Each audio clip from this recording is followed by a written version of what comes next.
Good day.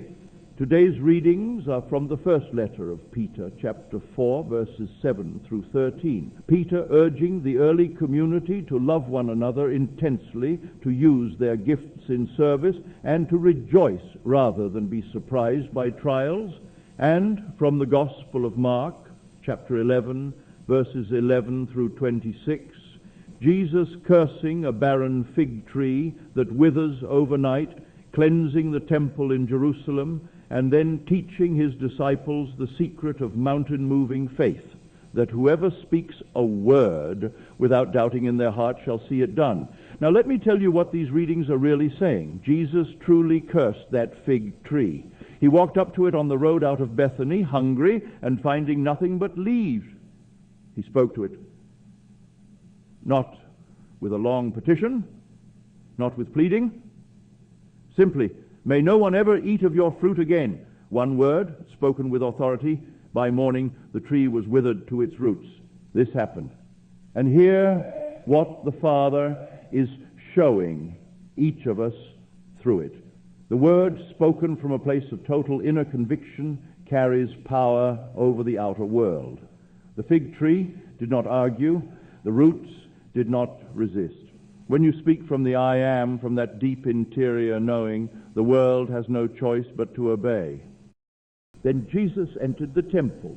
He overturned the tables, drove out the sellers and the money changers, cleared the house entirely, and said, "My house shall be called a house of prayer. Hear this about the temple within you. Your own consciousness is that house." And how often do we crowd it? With bargaining, with doubt, with the small commerce of what if and but how, and I don't see a way. That is the den of thieves. It steals the very prayer you are trying to offer. The cleansing Jesus performed in Jerusalem. He performed it so that you might see. Go into your inner sanctuary. Clear it. Make it spacious and still. That is where prayer lives. That is where assumption takes root. Peter writes, "The end of all things is at hand." I want you to feel what that means through the law. Not the end of the world, the end of the state you are praying from. You do not pray toward a distant future. You speak from the end. You stand in conscience at the point where the thing is already done, already received, already yours. The end is always at hand because fulfillment is an inner state, and inner states are available right now. Be serious and sober-minded, Peter says. Yes, do not be swept away by what the senses are reporting. Stay in the feeling of the wish fulfilled. That is sobriety of the highest order. And then Jesus makes it plain. Whoever says to this mountain, "Be lifted up and thrown into the sea," and does not doubt in his heart, but believes that what he says will happen, it shall be done for him. There is the whole of the law. You say it, you believe it from within, from the I am that already knows it is so. Then he adds one instruction most people overlook. When you stand to pray, forgive. Forgive anyone against whom you hold a grievance, because unforgiveness is a money changer in the temple. It crowds out the prayer.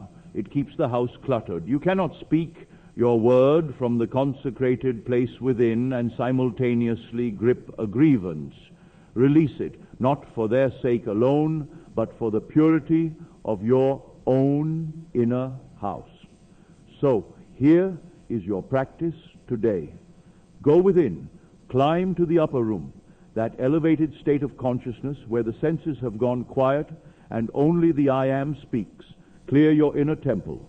Lay down every grievance, every doubt, every anxious calculation. See yourself standing at the end, in the state where the prayer is already answered. Speak your word quietly from that place, as Jesus spoke to the fig tree, with authority, without apology, without pleading. Then let love be intense, as Peter said. Let gratitude fill the space where doubt used to live. God supplies the strength. God supplies the fruit. You supply the faithful word. That is the whole of it. Until tomorrow, I love you.